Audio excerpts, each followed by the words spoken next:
C'est encore avec de la joie d'être ensemble avec vous aujourd'hui. Nous sommes arrivés au moment d'être ensemble dans cet enseignement qui porte le numéro 14.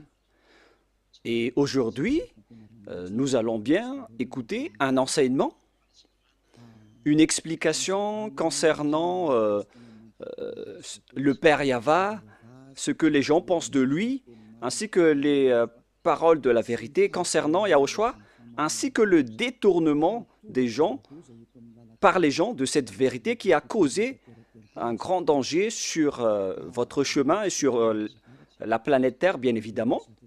Et avant de discuter de ce titre qui dit que Jésus n'est pas du tout vrai, il vous rend pécheur et vous irez en enfer, vous serez perdu en enfer.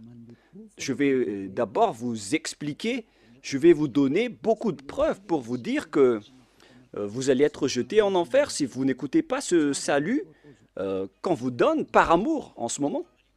Et donc, je remarque tout d'abord que notre enseignement sera assez lent pour aujourd'hui, mais ce qui est important, c'est que vous connaissez la vérité, car c'est important de dire que Jésus n'est pas du tout vrai, et Jésus n'est pas du tout vrai. Il vous rend pécheur, et vous allez être perdu en enfer, selon ce titre, selon cette parole. Et donc, nous allons regarder la vérité sur cette parole pour aujourd'hui. Est-ce que c'est vraiment logique? La réponse, oui, c'est bien logique. Mais tout d'abord, je vais vous faire cette remarque. Plusieurs d'entre vous disent que nous sommes des diffamateurs. Nous n'aimons pas du tout Jésus. Tout d'abord, Élia n'a jamais fait de diffamation. Élia n'a fait que dire la vérité. Et si Élia dit la vérité, est-ce que vous allez le fauter? Si, par exemple, je vois une personne qui est en train de mourir et qui va être jetée en enfer, et j'ai les preuves pour vous le dire dans la vérité, et que c'est la vérité, et moi je vous dis que voilà la preuve que vous irez en enfer, et vous suivez les faux dieux. Est-ce que ça veut dire que Élia n'a pas d'amour? Est-ce que ça veut dire que Élia est un diffamateur? Est-ce que ça veut dire que Élia aime critiquer les gens? Même vous, vous connaissez bien que si quelqu'un est entre le danger de mort, vous allez sûrement hurler pour lui dire de revenir, car il risque la mort. C'est une réaction normale pour un humain. Et c'est une réaction normale pour Élia qui est en train de voir un esprit en train d'être jeté en enfer. Et c'est pourquoi Élia vous appelle. Je suis en train de vous voir en train d'être perdu, alors je vous appelle pour revenir. Car en vérité, c'est le diable qui détourne la vérité. Il cherche les moyens pour que vous n'écoutez pas la vérité. Et s'il trouve le moindre point pour rendre en colère les gens, il en profite pour vous rendre en colère. Voilà le plan du diable. Moi, je vous conseille d'écouter cette vérité. Au cas où ce sera la dernière heure de discussion entre nous. Et après, vous allez regretter, sinon. Aujourd'hui, l'enseignement va être assez lent. Alors écoutez bien, car je vais expliquer en détail les choses importantes pour que vous ne soyez plus trompés par ces faux dieux. Alors ne vous laissez plus être trompés. Ça suffit maintenant, ces 2000 ans où on vous a fait jeter en enfer. Ça suffit maintenant. Nous allons donc maintenant entrer dans l'introduction concernant le fait de détester, de diffamer Jésus. D'ailleurs, Jésus, il est déjà mauvais car il jette les gens en enfer. Moi, je dis le danger qu'il vous a fait subir, ainsi que les tromperies que Jésus vous a fait. Nous allons commencer depuis le début. D'abord, vous allez écrire 1 dans votre prise de notes d'enseignement. En fait, Jésus vous a rendu pécheur jusqu'à aujourd'hui et auparavant jusqu'à maintenant. Voilà la question pour vous. quiconque suit Jésus, moi je suis déjà allé en Inde, en Afrique, à Togo et aux Comores. Voilà les pays que Elia a déjà visités. J'ai déjà également visité l'Éthiopie. Voilà donc les régions euh, euh, que j'ai visitées et j'ai déjà discuté avec les habitants de ces pays.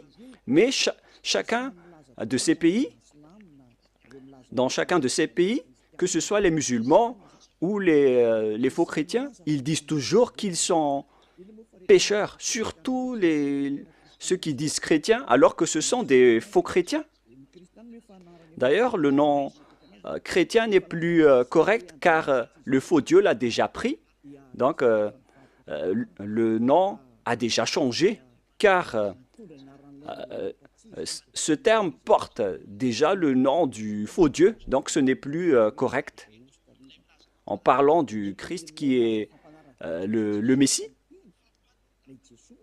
Alors, les suiveurs de Jésus ont tous déclaré être pécheurs. Et d'ailleurs, le siège des catholiques romaines, vous le connaissez déjà que c'est au Vatican. Pour les protestants, c'est en Angleterre. Maintenant, c'est devenu en Amérique, car l'Amérique, c'est un grand pays. Et tous ces pays déclarent, après discussion avec eux, on leur a dit qu'ils sont avec le faux Dieu. Il faut revenir vers l'original, mais les Américains ainsi que leurs troupes, ils exigent toujours que ceux qui suivent Jésus sont toujours pécheurs. Et l'ôtement du péché n'est pas du tout possible pour eux, car sur terre, on doit trébucher, et sous le ciel, on doit être trempé. Donc, tous les propos des habitants sur cette planète Terre, ils déclarent tous que tout le monde est pécheur. Alors que selon la Sainte Écriture, Dieu n'écoute pas les pécheurs. C'est dans Ésaïe 59, 1, 2. Nous allons le lire ensemble. Ésaïe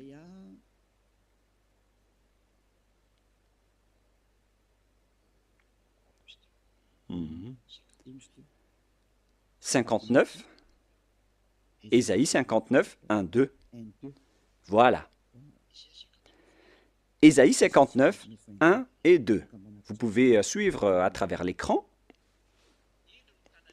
Non, la main de Yahva n'est pas trop courte pour sauver, ni son oreille dure pour entendre. Mais ce sont vos crimes qui mettent une séparation entre vous et votre Dieu, et ce sont vos péchés qui vous cachent sa face et l'empêchent de vous écouter. Selon donc la Sainte Écriture, il est directement dit que Dieu n'écoute pas les pécheurs. Même les prophètes l'ont déjà dit, que le Dieu d'Abraham n'écoute jamais et ne veut jamais écouter les pécheurs. Le Dieu d'Abraham déclare bien qu'il n'écoute pas les pécheurs. La question qu'on vous pose, pour vous qui m'écoutez, qui vous a écouté pour vous qui croyez être des fidèles ou des croyants alors que vous êtes toujours pécheurs? Qui vous a écouté? Vous voyez maintenant le grand danger pour votre esprit après votre mort. Et moi, je ne suis pas là pour sauver votre chair. Votre chair, il n'y a pas de problème avec lui car après la mort, elle va redevenir poussière. Mais si Élia vous parle, c'est pour sauver votre esprit, pour être en vie éternellement. Et si vous voulez sauver quelque chose, ne sauvez jamais votre chair qui va redevenir poussière, sans solution, car elle est déjà condamnée à mort. Si vous voulez sauver quelque chose, il faut sauver celui qui peut vivre éternellement, c'est-à-dire votre esprit. Alors sauvez votre esprit. Et la parole que je vous donne en ce moment, c'est une parole pour sauver votre esprit. Donc mettez cette parole en introduction et non pas en numéro 1. Mettez en introduction d'abord car je vais vous expliquer en 1, 2, 3, 4 parties après. Il faut noter que c'est une introduction d'abord. Alors ici la parole est bien claire en disant que les malfaiteurs ainsi que les pécheurs, Dieu ne les écoute jamais. Cette parole est confirmée dans le prochain livre, dans 1 Jean. C'est dans 1 Jean, nous allons voir, pour la gloire de mon cher Père Yava et de mon cher Yahushua, c'est dans 1 Jean, chapitre 3, versets 5 et 6. Vous pouvez directement afficher, même si l'écriture est un peu petite. Or, vous le savez, il a paru pour ôter les péchés, et il n'y a point en lui de péché. Quiconque demeure en lui ne pêche point. Quiconque pêche ne l'a pas vu et ne l'a pas connu. Ici, donc, la parole de Dieu précise bien que quiconque pêche n'a jamais vu ce Dieu et ne l'a jamais connu. Vous ne l'avez jamais vu et vous ne l'avez jamais connu. Vous voyez bien que c'est un grand danger. Alors que Jésus ou Jesus, il vous a toujours enseigné que tous ceux qui sont avec lui sont pécheurs et ne sont jamais ôtés de vos péchés. Et d'ailleurs, il vous a encouragé en disant que Dieu vous comprenne en tant que Dieu. À quel moment Dieu comprend les pécheurs? Ici, il dit bien que quiconque pêche ne l'a pas vu et ne l'a pas connu. C'est-à-dire que c'est un grand danger. Un grand danger. Vous devez hurler en disant que votre chemin est en danger. Voilà, Élia, il a vu le danger, il vous appelle pour revenir rapidement car vous faites fausse route. Vous allez être tué par les diables en enfer. Et dans le verset 8, il y a encore pire. Voilà ce qui est plus grave. Écoutez bien, verset 8, 1 Jean 3, 8. Celui qui pêche est du diable, car le diable pêche dès le commencement. Vous voyez ainsi, les pécheurs, selon la Sainte Écriture juive, ils viennent du diable. Qui est alors le Dieu que vous avez adoré et qui vous a rendu pécheur? Voilà le danger pour vous. Vous devez être conscient. Vous qui êtes toujours pécheur, et vous insistez toujours à rester pécheur. Vous pleurez d'être des pécheurs non méritants. Vous cherchez toujours les moyens à rester grand pécheur, selon vos propos. Alors que la parole dit ici que ces genres de personnes viennent du diable. Alors pourquoi pas Élia ne va pas se lever pour vous dire, en voyant ce grand danger, que Jésus ou Jesus vous fait subir? Pourquoi Élia ne va pas parler? Est-ce que Élia sera fautif en vous disant d'écouter cette parole? Car vous êtes sur le point de mourir. Et je vous ai donné la preuve. Est-ce que Élia serait fautif? Si vous étiez à ma place, vous auriez dû hurler comme moi, en disant « Hé, ne faites pas ça, revenez vite !» Et comment vous dites que si je dis ça, je diffame et je n'ai pas d'amour? Comment vous osez classer ce genre de personne en une personne qui provoque la guerre? Non, non, non.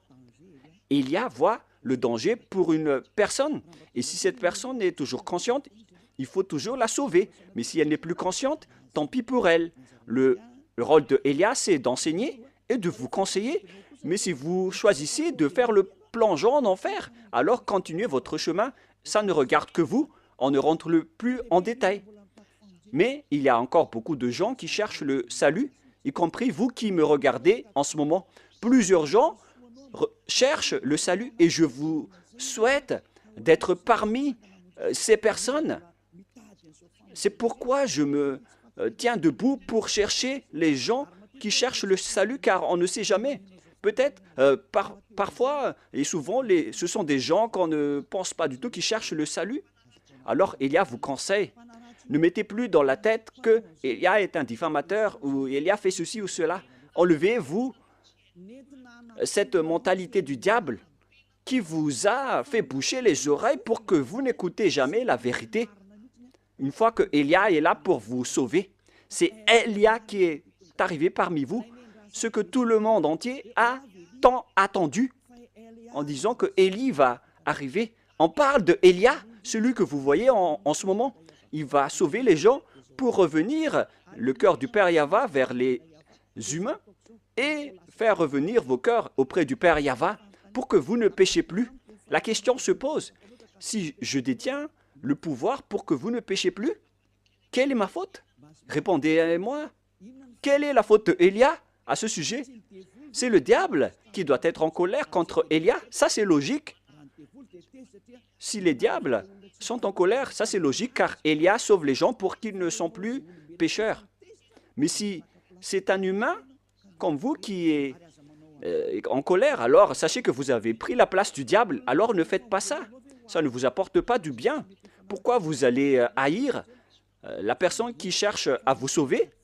Il faut garder le silence si vous ne voulez pas et laisser les autres être sauvés.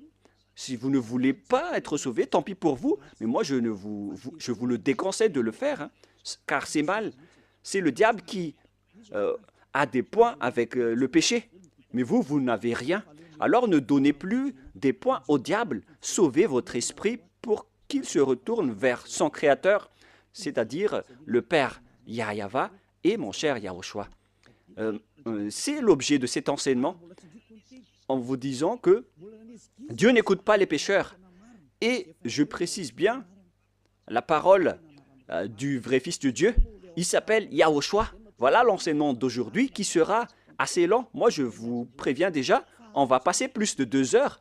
Alors suivez bien, ne dormez pas avant, ne critiquez pas et réfléchissez bien. Et vous allez voir que c'est vraiment de l'amour que Élia vous donne. C'est du salut, de la preuve d'amour pour vous les humains qu'il existe un être qui cherche à vous sauver. Voilà Élia, il cherche à vous sauver. Je cherche tous les moyens pour vous sauver, pour que vous seriez délivrés des chaînes de ces diables qui iront en enfer.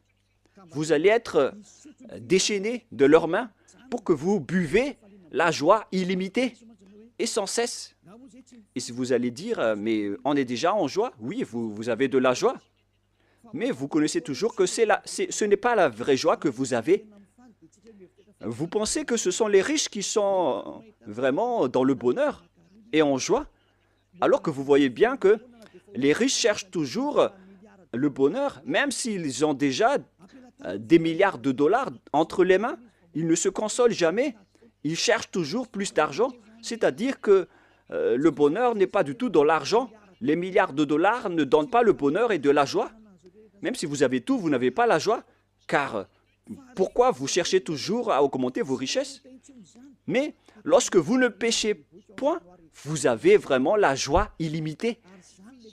Et c'est ce que les gens en Yahushua possèdent, qu'ils ne veulent jamais abandonner, car ils vivent dans cela. Et c'est la joie des gens ôtés des péchés que Élia vous partage. C'est ça le vrai bonheur. C'est la personne qui ne pêche plus, qui est la plus en paix sur cette planète Terre. Et si vous voulez avoir le bonheur et la paix, alors ne péchez plus et suivez Élia. Car Élia a été envoyé par Yahushua. Il est l'ambassadeur de Yahushua. Nous allons donc voir la parole du vrai Créateur, le Fils du vrai Créateur, Yahweh.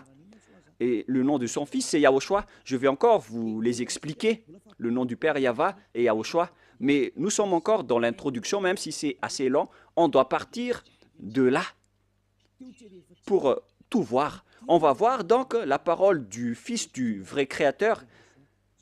Et le nom de son Fils, c'est Yahushua. C'est dans Jean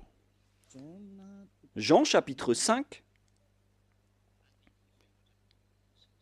à partir du verset 14, si je ne me trompe pas. Jean 5, 14.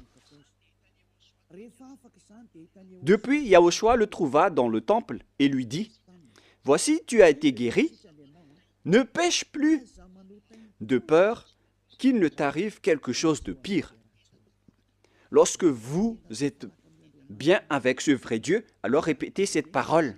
« Ne péchez plus, car tu as été guéri déjà. Et si tu commets encore des péchés, le pire va t'arriver. » Cette parole est bien claire. Donc, quiconque pêche et qui revient toujours dans le péché, le pire va lui arriver. Et regardez dans votre propre vie, qui devient de plus en plus mal. Même les riches, ils ont toujours une mauvaise vie. Et plus leur richesse augmente, plus leur folie et leur mauvaise pratique augmentent. Car c'est l'argent qui est la source du mal.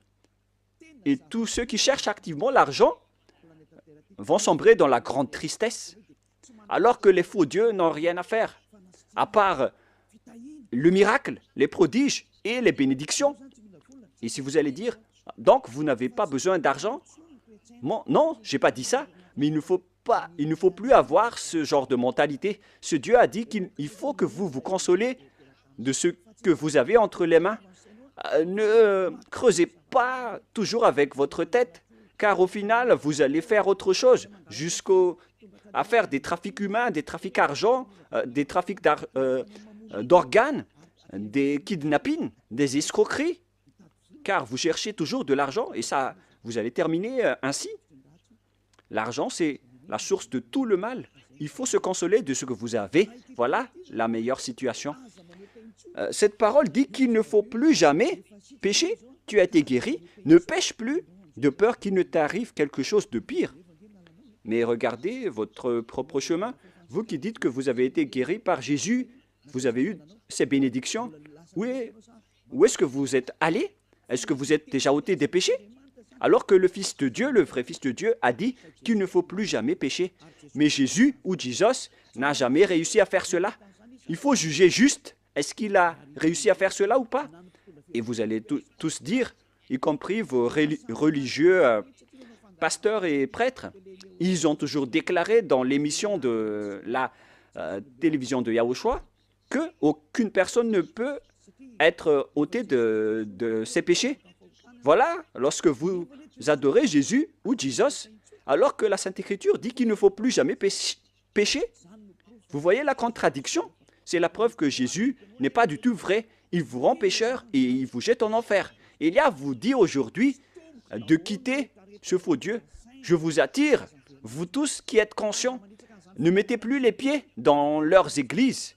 Ce n'est plus correct, mais si vous voulez tuer votre âme en enfer, alors continuez ainsi.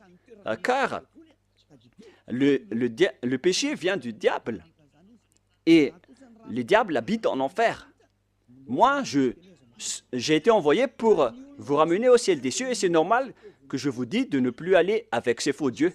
Et les gens que Élia appelle, ce sont les gens qui veulent être sauvés. Si vous ne voulez pas être sauvés, alors ne suivez pas mes paroles. Mais les gens qui veulent être sauvés, ils écoutent la parole d'Élia et il dit, mais comment réfléchir à cette parole qui dit qu'il ne faut plus pécher alors que j'étais toujours pécheur? La comparaison oblige. L'autre dit qu'il faut pécher et l'autre dit qu'il ne faut plus pécher. La logique, c'est de suivre celui qui ne pêche plus. Voilà la vérité. Automatiquement, la décision, c'est de vous rapprocher de celui qui ne pêche plus. Et celui qui a porté cette parole, c'était seulement Élia sur votre planète Terre. Et on m'a persécuté pendant 40 ans, pendant que j'ai fait les œuvres de Yahushua à ce sujet. On m'a persécuté. C'est pour vous dire que Élia est venu par amour, mais ce sont les diables qui le détestent et qui vous rendent en colère. Alors ne vous laissez plus être provoqué. Écoutez la vraie parole maintenant. Écoutez la parole de Élia. Élia est arrivé pour vous sauver, pour vous donner la joie éternelle, pour que vous reveniez vers votre vrai Créateur qui s'appelle Yahushua.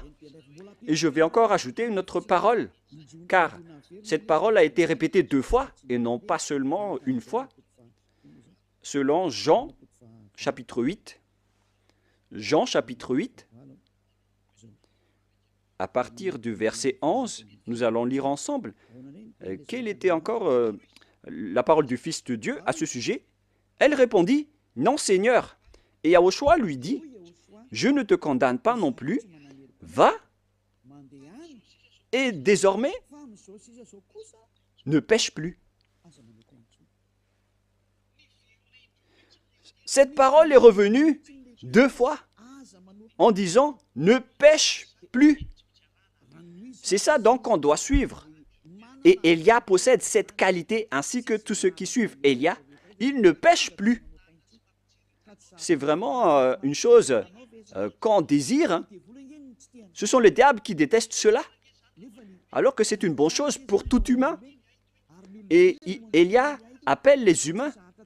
Car vous cherchez ça en allant à l'église. À quoi bon d'aller à l'église? Votre objectif d'aller là-bas, c'est de ne plus commettre de péché.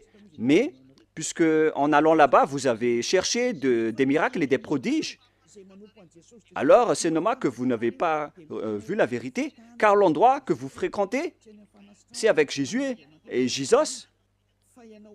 Et sachez que le plan de ce Dieu n'est pas pour faire des miracles ou des bénédictions, mais son sujet, c'est le péché.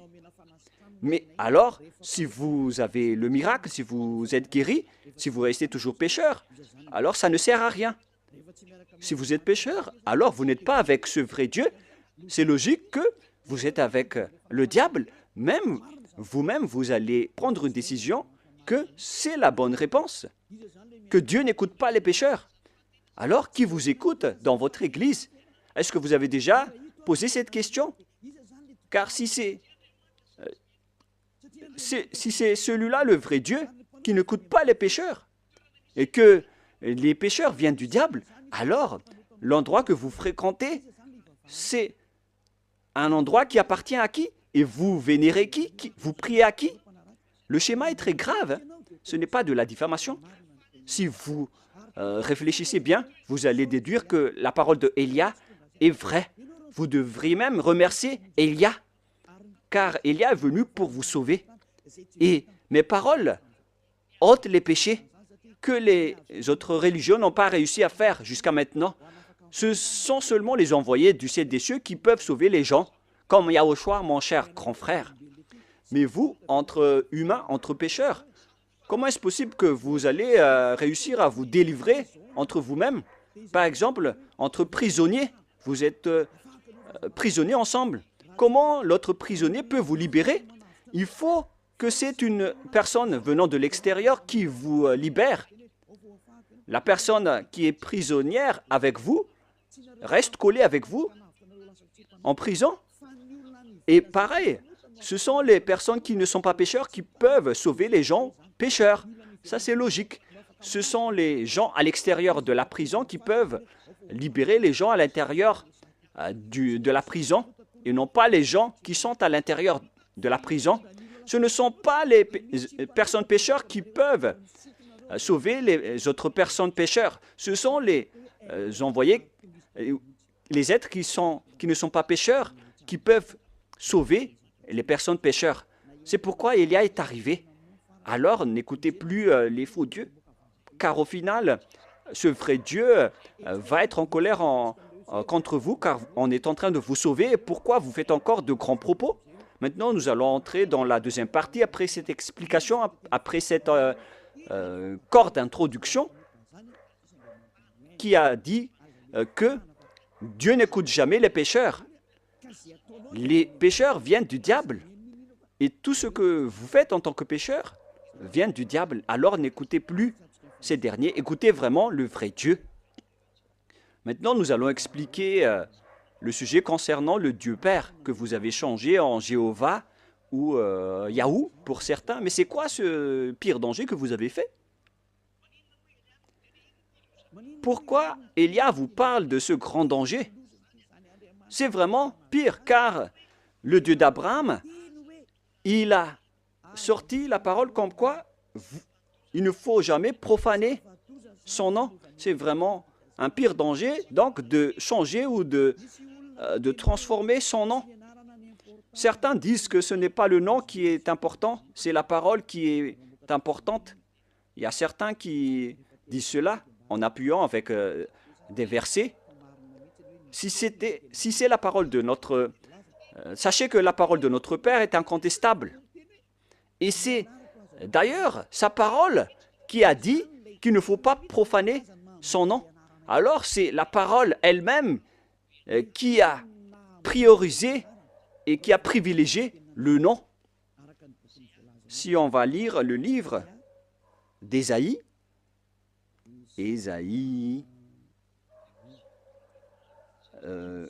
c'est dans le chapitre 48, 11, si je ne me trompe pas. Ah, où elle est passée?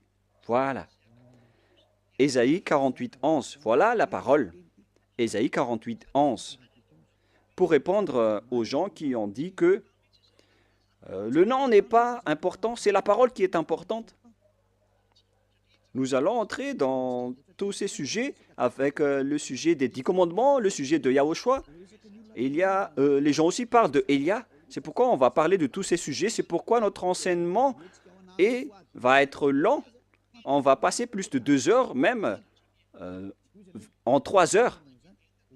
Et si vous allez dire pourquoi on ne va pas écouter jusqu'à cette durée, mais wow, les esprits qui ont soif d'être sauvés, ils écoutent la parole de Elia. C'est vraiment merveilleux d'écouter la parole de Elia. Hein. Et vous allez voir que c'est vraiment de la joie de voir Elia, car Elia va emmener des gens pour être sauvés au ciel des cieux. Cet objectif est vraiment magnifique. Le fait de vous emmener au ciel des cieux et de vous enlever de la chaîne des diables, ainsi que des péchés, car ni les prêtres ni les pasteurs n'ont pas réussi à ôter les gens de leurs péchés. C'est Élia seulement qui a réussi à le faire. Et tous ceux qui sont avec Élia sont vraiment et complètement libérés, car Élia a vraiment été envoyé par le Dieu d'Abraham, qui s'appelle Yahweh. On revient à la parole. C'est par l'amour de moi, pour l'amour de moi, je veux agir. Car comment mon nom serait-il profané? Vous voyez que le nom est important. Il ne faut pas profaner son nom. Alors il faut restituer son nom. Je ne donnerai pas ma gloire aux autres. Donc si vous avez changé son nom en Jéhovah ou Allah par exemple, déjà son nom a été changé. Donc vous êtes en train de donner gloire aux autres dieux. Que ce soit Jéhovah ou Allah. Voilà donc le nom des dieux des autres. Alors qu'il dit bien que il ne faut pas profaner mon nom et je ne donnerai pas ma gloire aux autres. Il faut alors restituer son vrai nom. Il s'agit de sa parole. Mais les religieux étranges, bizarres, ont dit que ce n'est pas le nom qui est important, c'est la parole qui est importante. Alors que ici, c'est la parole elle-même qui précise que le nom est important pour le Dieu d'Abraham. Il ne faut pas toucher à mon nom, les gens, selon le Père Yahweh. Mais si vous voulez me déclarer la guerre, alors faites-le. Il dit ici qu'il ne faut pas profaner mon nom. Hélas, on a profané mon nom. Et tous ceux qui changent le Père Yahweh le rend en colère. Si vous voulez le rendre en colère, alors changez son nom. Si vous ne voulez pas lui donner gloire, alors changez son nom.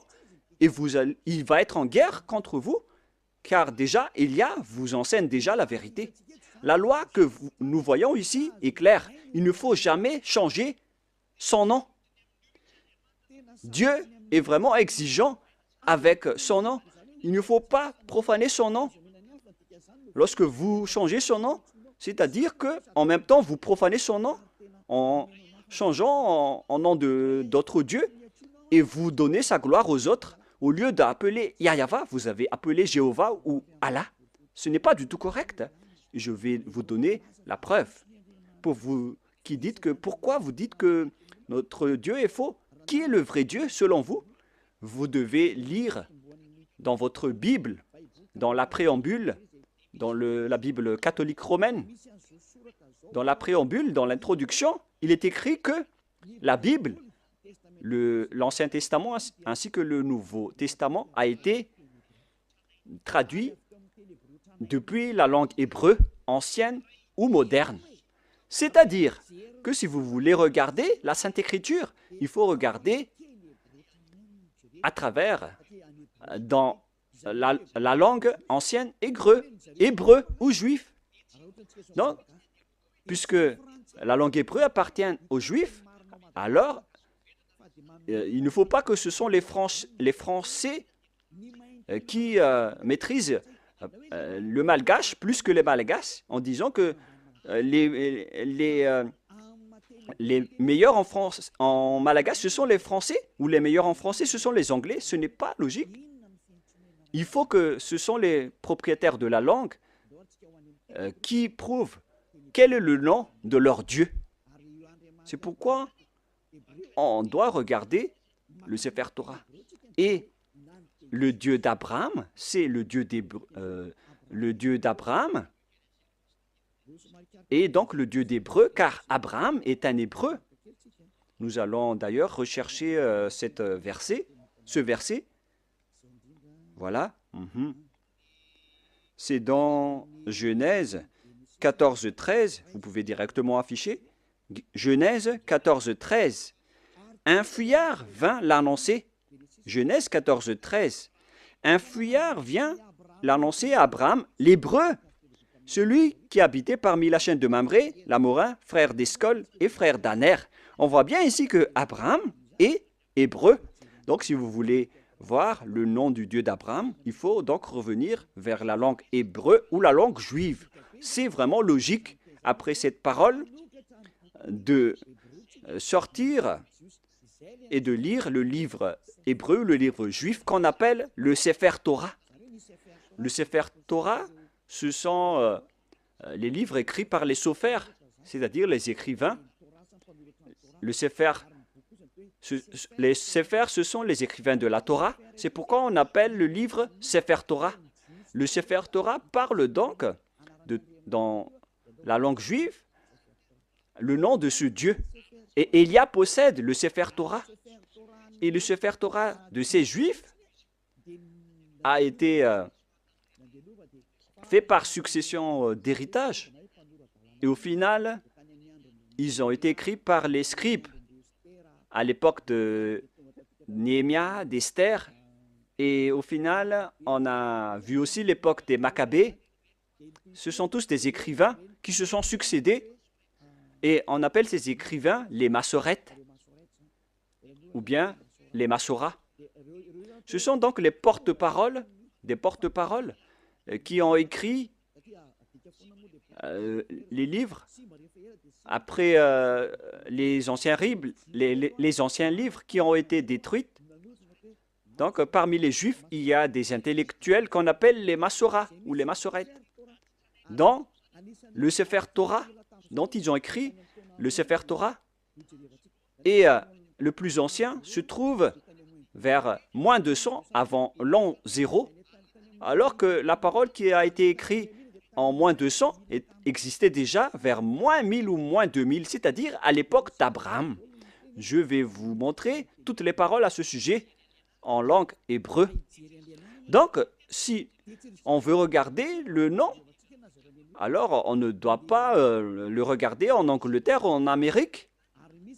D'ailleurs, les chercheurs mondiaux, les chercheurs dans ce monde ont déjà trouvé l'appellation de ce Dieu jusqu'à aujourd'hui.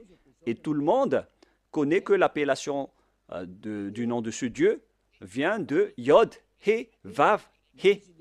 Ou bien, selon les gens, YH, WH. Et je rectifie directement, le bon terme c'est YHVH et non pas YHWH.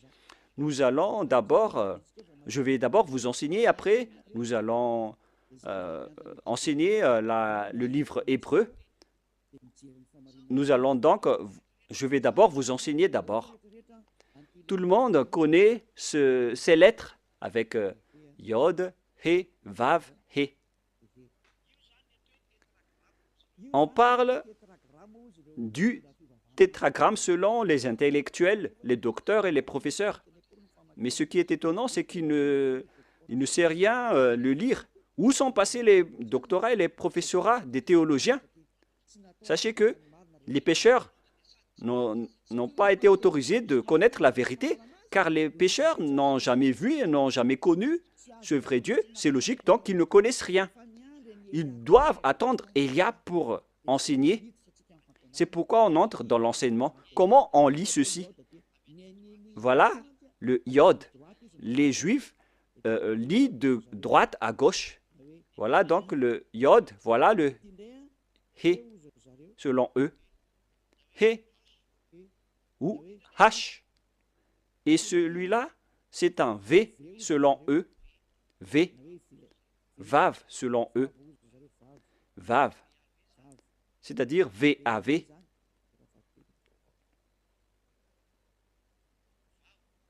Vav.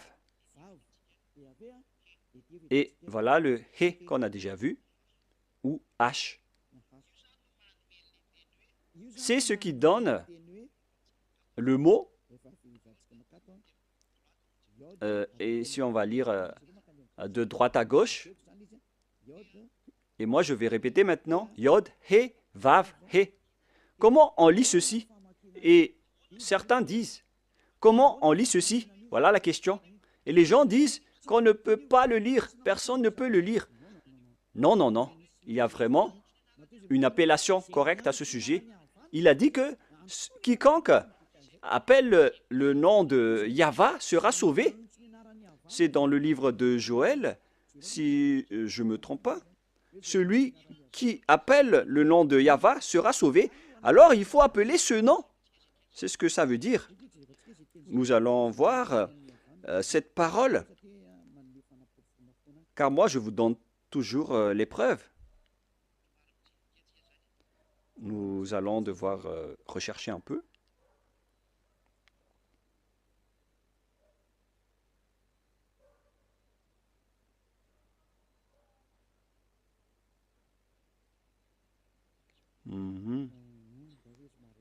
Je vais d'abord rechercher cette parole rapidement.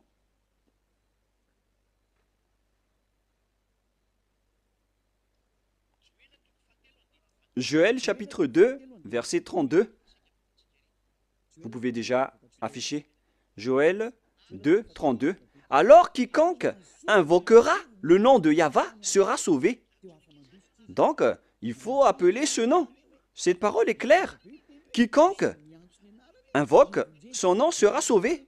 Et pour ceux qui disent que personne ne peut appeler son nom, c'est faux. Vous voyez la contradiction avec la parole? Ils ont caché la vérité et ils ont caché le nom pour que les gens appellent toujours Jéhovah ou Allah, pour qu'ils n'appellent jamais le vrai Dieu. Voilà le plan du diable pour détruire les gens. Vous méritez d'être sauvés et accepter d'être sauvés. Vous voyez maintenant qu'ils contredisent toute la vérité. Alors que pourquoi vous appelez Allah ou Jéhovah? C'est-à-dire qu'on peut invoquer le nom de Dieu. Et voilà la vérité. On peut invoquer le nom de Dieu, mais puisque vous avez changé le nom original, donc c'est normal que vous êtes resté dans le péché. C'est normal aussi que Élia est revenu pour faire revenir le nom original. Et c'est le vrai nom que Élia a restitué. Élia est arrivé pour vous sauver. Revenez vers la vérité. Nous voyons donc qu'on doit l'invoquer. Et, excusez-moi, Élia n'a pas besoin de le chercher. Il connaît le nom de son père qui a envoyé Élia. Je connais celui qui m'a envoyé. Je connais son nom. Je n'ai pas besoin de chercher son nom, car je connais le nom de celui qui m'a envoyé. Mais là, je suis en train de vous donner la preuve dans votre livre. Le prophète Moshe l'a déjà écrit et je vais donc vous le donner. Nous voyons ici maintenant, nous allons voir maintenant le livre hébreu, le livre juif, qu'on appelle le Sefer Torah. J'espère que l'image sera assez grande pour bien vous montrer. Voilà le Sefer Torah écrit par les Massorètes ou les Massorats. Voilà. Au coin, on voit le terme hébreu massorétique texte. C'est-à-dire que ce sont ces massorètes qui ont sorti l'enseignement et le livre.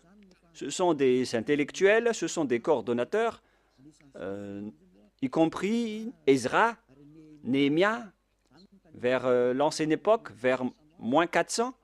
Et après, ils ont été succédés par les autres. On parle de date approximative. Ce n'est pas précisé. Et après, il y avait aussi les écrivains qu'on appelait les Maccabées. Mais la parole que je vais vous donner, ce sont la parole des Massorètes que nous allons lire dans Exode ou Shemot en hébreu. Shemot chapitre 15, verset 2. Voilà, nous avons la version française. Et l'hébreu va sortir après. Shemot, chapitre 15, versets 2 et 3.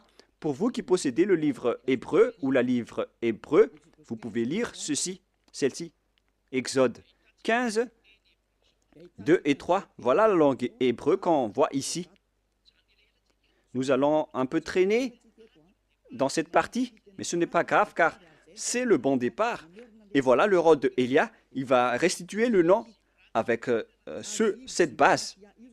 Voilà donc l'écriture en griffe, en violet. Voilà. Avziv, Vzimrat, Ya.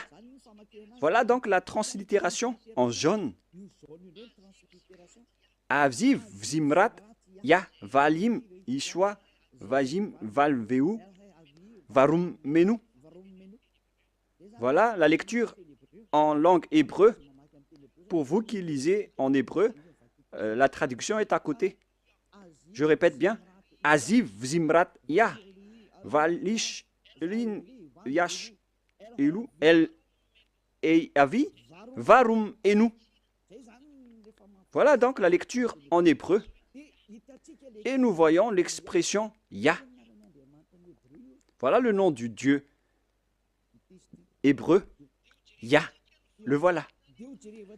Et nous allons voir la lecture selon eux. On l'appelle, on le prononce Ya. Y-A-H. Voilà, si vous voulez bien regarder. On le prononce Y-A-H.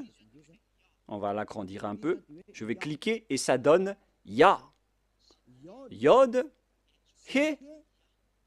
On le prononce Ya.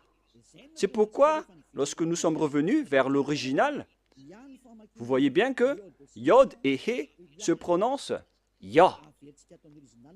Et nous allons revenir vers l'original pour dire Avzi, Vzimrat, Ya. Voilà. Et si on le lit, il y a la version anglaise qui dit que c'est Ya qui est ma force et le sujet de mes louanges. C'est lui qui m'a sauvé. C'est lui donc qui m'a sauvé. Pour ceux qui connaissent l'anglais, ce n'est pas grave. Je vais le traduire à mon niveau, mais ce n'est pas loin. Mais ce qu'on voit ici, c'est que la bonne prononciation de Yod et He, c'est Ya. Souvenez-vous bien de cela. Lorsque vous voyez les formes Yod et He, comme ici au milieu, et je vais cliquer, et il va sortir ici. Lorsque nous voyons la forme Yod et He, que je vais d'ailleurs capturer en photo pour qu'on les enseigne en particulier, puisqu'on va continuer à traîner un peu dans cette partie. Donc, voilà, je peux bien vous expliquer. Voilà.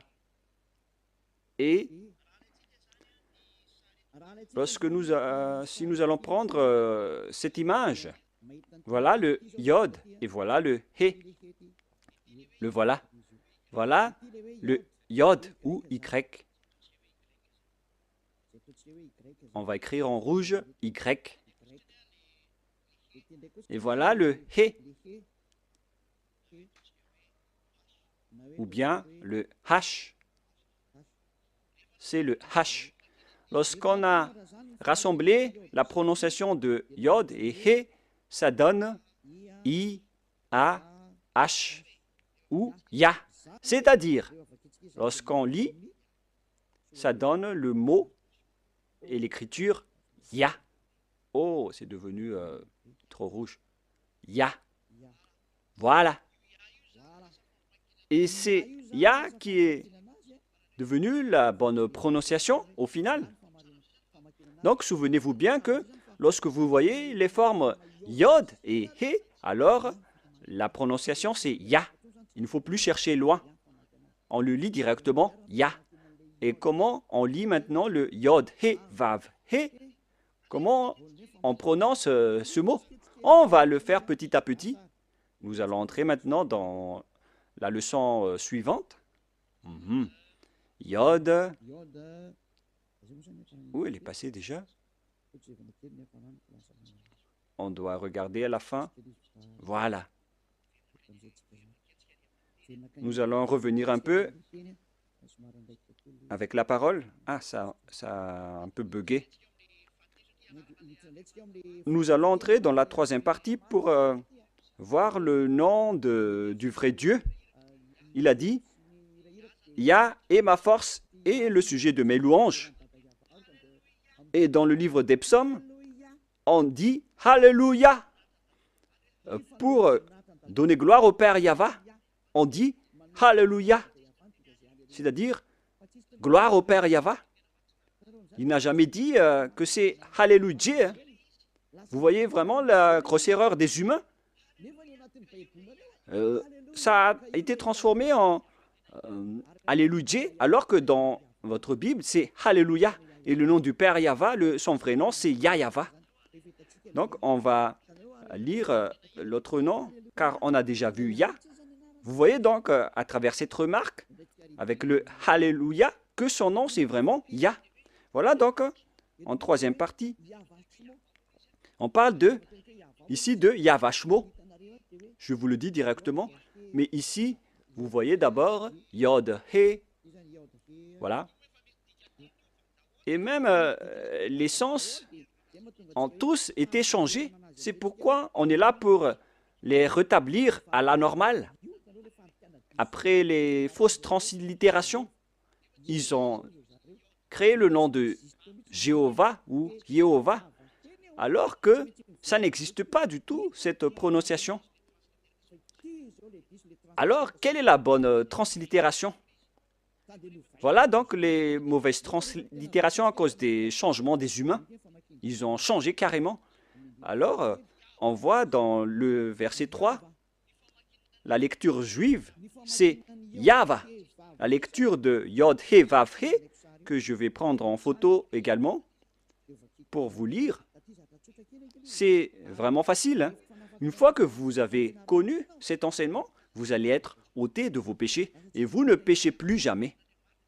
C'est le rôle de Elia de vous restituer la vérité pour que vous la connaissez. Nous allons continuer maintenant. Voilà le Yod He que nous allons écrire en rouge. Voilà donc le sens. Et nous savons tous que Yod et He veut dire Yah. On n'en parle plus. C'est déjà clair. Jusque-là, on connaît que c'est Yah. Et qu'en est-il du Vav et de He? Vav ou W, A et H. Yahva. Comment on prononce ce W? Car il y a des gens fous qui ont créé Yahvé et certains ont aussi créé Jéhovah ou bien Yahou. Quelle est la bonne prononciation selon les Juifs de ce W? On pose la question à ce W, quelle est ta bonne prononciation? Car tous les humains sont en réflexion à ce sujet. Elia ne réfléchit plus à ce sujet car j'ai déjà connu ce nom depuis chez nous. C'est pourquoi mon nom, Ziadia Elia. Ce nom ne vient pas de chez vous, ça n'existe pas chez vous. C'est un nom qui vient de chez nous. Ziadia Elia. Et nous vous enseignons le nom de celui qui nous a envoyé, le Dieu Père qui est assis sur sa grande trône, la grande lumière qui nous a envoyé, notamment Elia qui est arrivé parmi vous, qui vous dit la vérité et qui vous restitue la vérité qui est écrite dans votre livre. Voilà ce qui est écrit, mais que vous avez changé en autre chose. Il est bien précisé que la parole dit que c'est Yahva Shmo.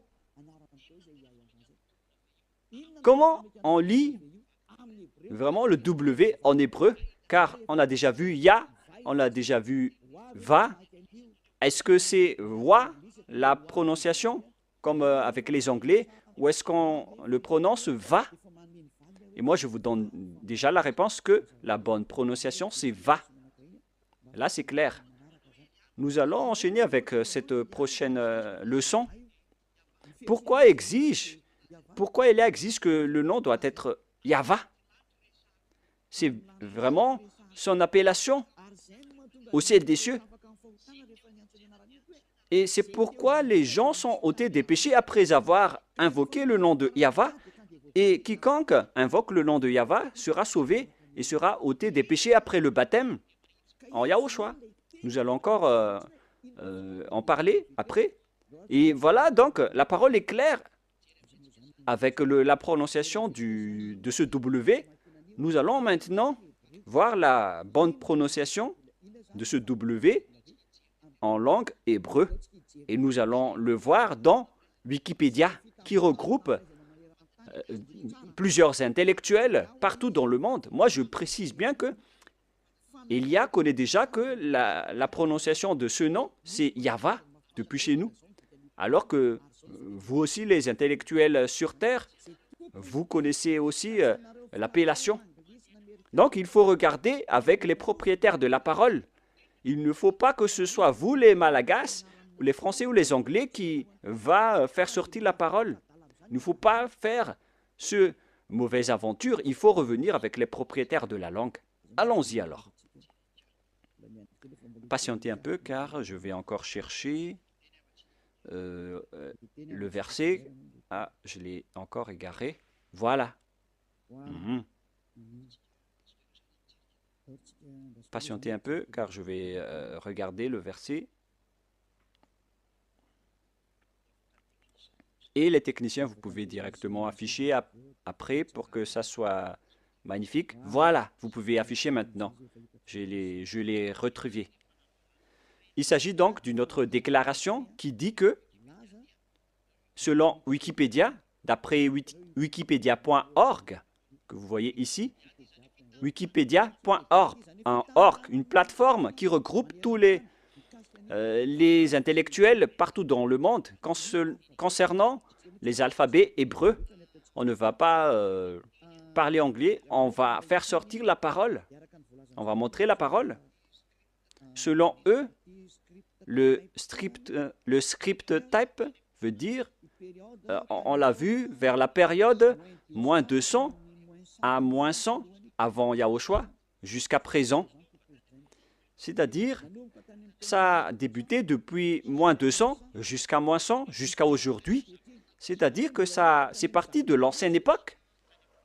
Si je ne me trompe pas, où elle est passée déjà? C'était vers le 10th century. C'était il y a bien longtemps.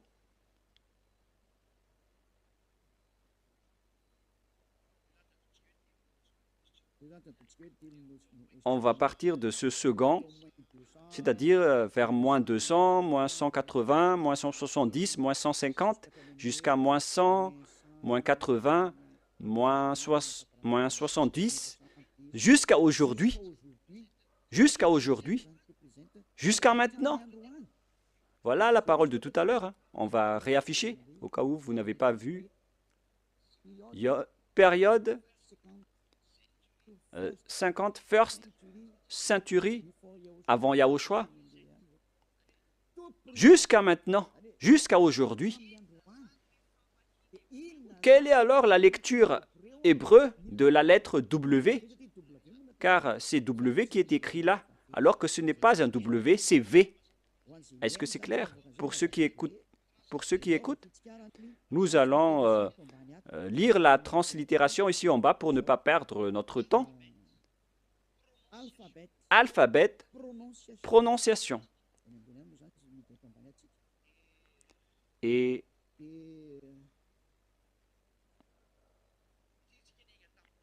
puisque nous sommes partis des dates jusqu'à aujourd'hui, comment garder l'appellation, la prononciation de la lettre W jusqu'à aujourd'hui? Si ça existait déjà depuis moins 200 et depuis l'ancienne époque, comme je vous ai déjà dit, avec l'époque de Néhémie, de Ezra, vers moins 300, moins 400. Et pourquoi, vous qui êtes récent et récemment arrivé, pourquoi vous dites qu'on va le changer ainsi? Mais si vous n'êtes pas ôté des péchés, sachez que vous irez en enfer. Moi, je vous montre la vérité en ce moment. Alors, nous allons voir comment on lit ce W. Voilà. Ici, on voit le Vav, la lettre V. Le trait que je vous ai enseigné, du côté gauche, on le prononce V.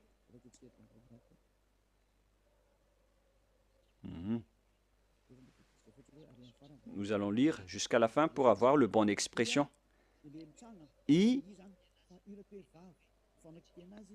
Et voilà le Vav, V-A-V. Je peux bouger maintenant? Je peux le bouger? On voit que c'est le Vav, comme si vous fermez la bouche. Vav. Comment on lit ceci? V comme vogue, c'est-à-dire V comme, comment on prononce vogue. Donc, la forme Vav, on la prononce vraiment en V comme vogue. Voilà donc la prononciation. Dans ce coin, on voit les prononciations. Et on voit ici que la prononciation de Vav, que ce soit en hébreu ancien ou moderne, la propriétaire de la langue ont tous précisé qu'on le prononce V. Alors ne faites pas de mauvaises aventures en disant que c'est Yahou qui est le nom du Dieu Père. C'est le diable qui a dit cela. Et d'ailleurs, vous n'êtes pas ôté de vos péchés. Vous transgressez la loi. Et si on a vu que V comme vogue se lit V, alors le Vav veut dire V. Et si certains vont dire que ça peut changer en autre chose,